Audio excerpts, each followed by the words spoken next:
하나님께 기도하기를 사모하며 새벽 기도에 나오신 모든 성도님들을 환영하고 축복합니다. 다 함께 사도신경 고백함으로 새벽 기도회를 시작하겠습니다. 전능하사 천지를 만드신 하나님 아버지를 내가 믿사오며 그 외아들 우리 주 예수 그리스도를 믿사오니 이는 성령으로 잉태하사 동정녀 마리아에게 나시고 본디오 빌라도에게 고난을 받으사 십자가에 못 박혀 죽으시고 장사한 지 사흘 만에 죽은 자 가운데서 다시 살아나시며 하늘에 오르사 전능하신 하나님 우편에 앉아 계시다가 저리로서 산자와 죽은 자를 심판하러 오시리라. 성령을 믿사오며 거룩한 공예와 성도가 서로 교통하는 것과 죄를 사하여 주시는 것과 몸이 다시 사는 것과 영원히 사는 것을 믿사옵나이다. 아멘. 찬송가 70장 피난처 있으니 함께 찬송하겠습니다.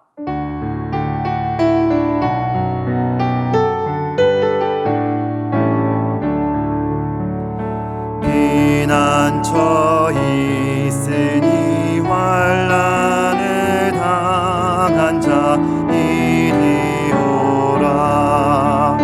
땅들이 변하고 물결이 일어나 산 위에 넘치되 두렵잖네. 이방이 떠들고 나라들 모여서 진동하나 우리 주 목소리 한 번만 바라면 천하의 모든 건 망하겠네. 만유주 하나님 우리를 도우니 피난처요. 세상의 난리를 그치게 하시니 세상에 장검이 쓸데없네. 높으신 하나님 우리를 구하니 할렐루야. 괴로움이 심하고 환난이 극하나 피난처 되시는 주 하나님. 아멘. 오늘 함께 은혜 나눌 말씀은 이사야 28장 14절에서 22절입니다. 함께 읽겠습니다. 이러므로 예루살렘에서 이 백성을 다스리는 너희 오만한 자여 여호와의 말씀을 들을지어다. 너희가 말하기를 우리는 사망과 언약하였고 스올과 맹약하였은즉 넘치는 재앙이 밀려올지라도 우리에게 미치지 못하리니 우리는 거짓을 우리의 피난처로 삼았고 허위 아래에 우리를 숨겼음이라 하는도다. 그러므로 주 여호와께서 이같이 이르시되 보라 내가 한 돌을 시온에 두어 기초를 삼았노니 곧 시험한 돌이요 귀하고 견고한 기초돌이라. 그것을 믿는 이는 다급하게 되지 아니하리로다. 나는 정의를 측량줄로 삼고 공의를 저울추로 삼으니 우박이 거시의 피난처를 소탕하며 물이 그 숨는 곳에 넘칠 것인즉 너희가 사망과 더불어 세운 언약이 패하며 스올과 더불어 맺은 맹약이 서지 못하며 넘치는 재앙이 밀려올 때에 너희가 그것에게 밟힘을 당할 것이라. 그것이 지나갈 때마다 너희를 잡을 것이니 마침마다 지나가며 주야로 지나가리니 소식을 깨닫는 것이 오직 두려움이라. 침상이 짧아서 능히 몸을 펴지 못하며 이불이 좁아서 능히 몸을 싸지 못함 같으리라 하셨느니라. 대저 여호와께서 부리심산에서와 같이 일어나시며 기브온 골짜기에서와 같이 진노하사 자기의 일을 행하시리니 그의 일은 비상할 것이며 자기의 사역을 이루시리니 그의 사역이 기이할 것임이라. 그러므로 너희는 오만한 자가 되지 말라. 너의 결박이 단단해질까 하노라. 대저 온 땅을 멸망시키기로 작정하신 것을 내가 만군의 주 여호와께로부터 들었느니라. 아멘. 지푸라기라도 잡고 싶은 심정이다라는 표현을 아실 것입니다. 이 위기의 순간에 있어서 정말 의지할 것이 없어서 지푸라기라도 잡고 싶다. 그것이라도 붙잡고 버티고 싶다라는 뜻입니다. 사실 이 지푸라기가 얼마나 힘이 없습니까? 생명력도 없고 튼튼하지도 않습니다. 그런 지푸라기.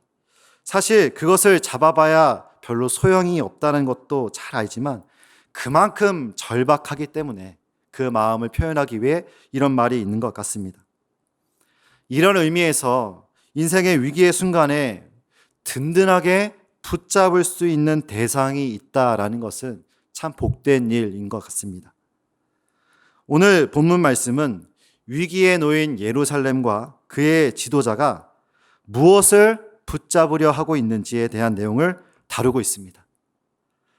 학자들은 오늘 이사야 28장의 배경을 히스기야가 아수르라는 강대국으로부터 자신들을 보호하기 위해 취했던 그 정치적인 상황들로 그 배경을 보고 있습니다. 아수르의 위협 앞에 예루살렘의 지도자는 지금 어떤 태도를 취하고 있습니까? 오늘 본문 15절 말씀을 새번역 성경으로 제가 다시 읽어드리겠습니다.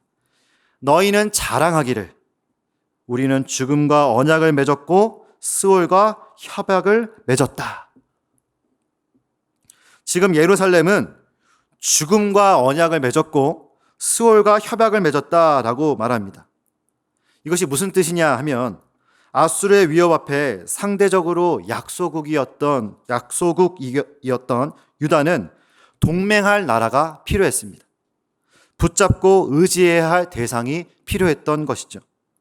자신들의 힘이 너무 약하니까 다른 나라와 이렇게 동맹을 하여서 아수르의 위협으로부터 자유하고 싶었습니다. 그때 유다에게 보인 것이 바로 이웃나라 애굽이었습니다. 이 애굽 역시 강대국이었죠. 당시 이 애굽은 죽음의 신을 섬겼다고 합니다. 그 죽음의 신이 죽음의 때를 결정할 수 있다고 믿었기 때문에 그 죽음을 상징하는 애굽과 언약을 맺은 것입니다. 따라서 이 애굽을 칭하는 말이 15절에 나오는 죽음, 스올인 것이죠. 자신들의 눈앞에 이렇게 닥쳐온 죽음을 피하고자 죽음의 신을 섬기는 나라와 동맹을 맺고 그들을 붙잡고 의지하기로 결정한 것입니다. 그리고 그렇게 결정한 유다의 태도가 어떻습니까? 아까 읽어드린 새번역 성경에 보시면 너희가 자랑하기를 이렇게 자랑합니다. 아마도 애굽과 협약을 맺고 나서 꽤나 그 마음이 든든했나 봅니다. 자신들이 생각하기에 애굽 역시 힘이 있는 나라였고 애굽 정도면 아수르로부터 자유할 수 있다고 믿었던 것 같습니다. 얼마나 든든했으면 그것을 자랑하며 말했을까요? 그런데 예루살렘이 이 위기의 순간에 잡았던 그 애굽은 사실은 하나님 앞에서 아무런 힘도 없고 생명력도 없는 지푸라기와 같은 존재였습니다. 그들이 자랑하고 의지했던 애굽과의 언약이 어떤 결말을 맺게 되는지 18절을 보시겠습니다. 너희가 사망과 더불어 세운 언약이 패하며 스올과 더불어 맺은 맹약이 서지 못하며 넘치는 재앙이 밀려올 때에 너희가 그것에게 밟힘을 당할 것이라. 하나님의 심판과 하나님의 역사 앞에서 그 아무리 애굽이라도 아무런 힘이 없으며 그들과의 협약 역시 아무런 능력이 없음을 나타내고 있습니다. 사랑하는 성도 여러분, 이 말씀을 통하여서 혹시 유다가 의지했던 이 애굽과 같은 존재가 우리 안에 있지는 않은지 돌아보게 됩니다.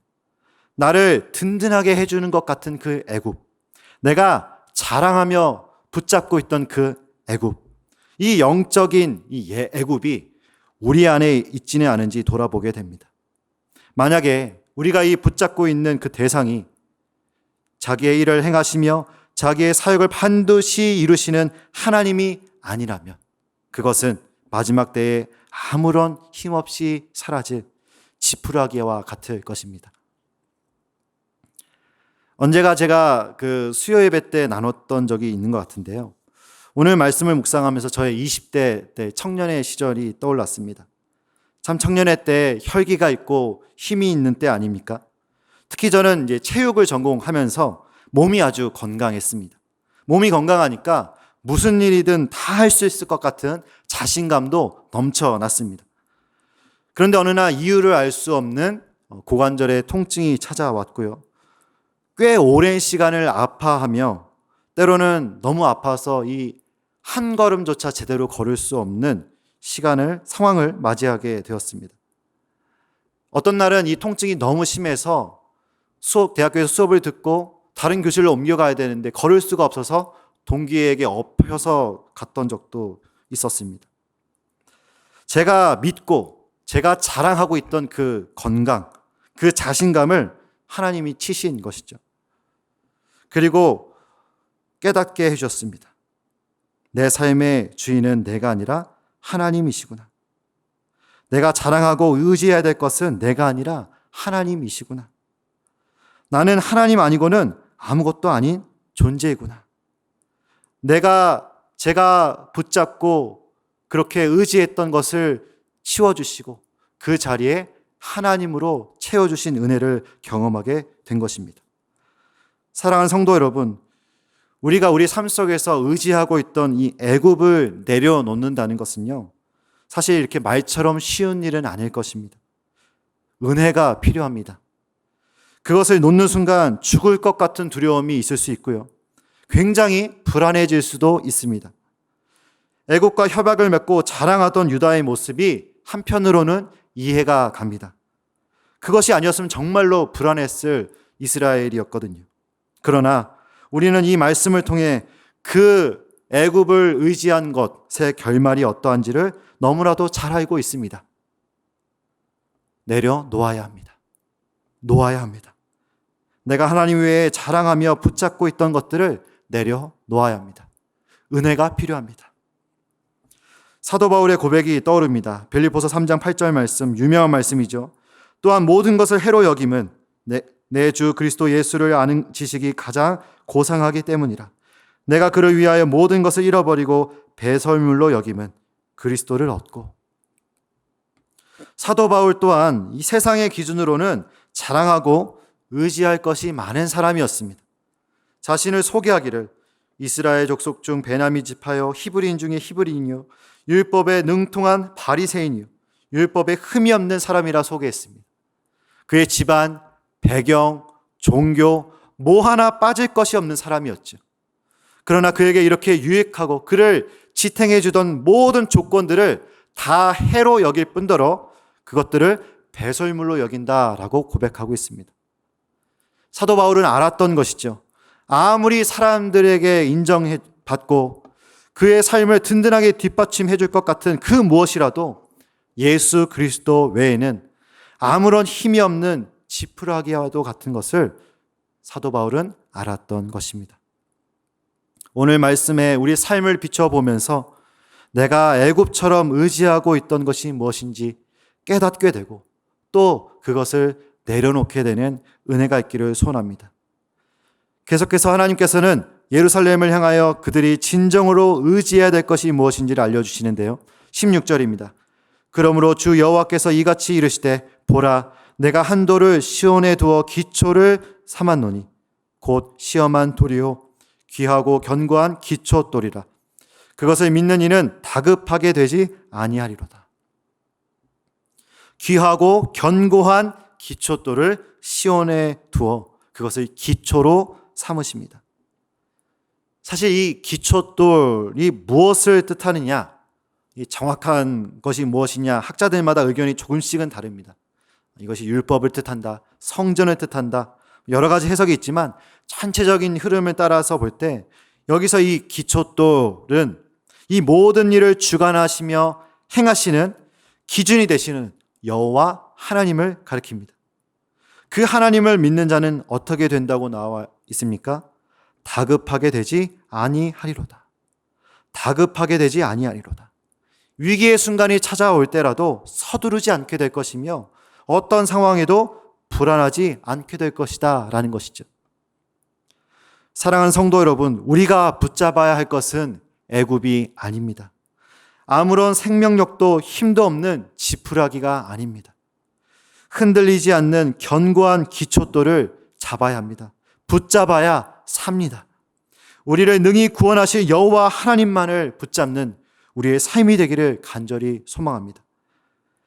마지막 오늘 말씀의 결론으로요, 시편 46편 1절에서 3절을 읽고 함께 선포하고 오늘 말씀을 마치려고 합니다. 하나님은 우리의 피난처시요 힘이시니 환난 중에 만날 큰 도움이시라.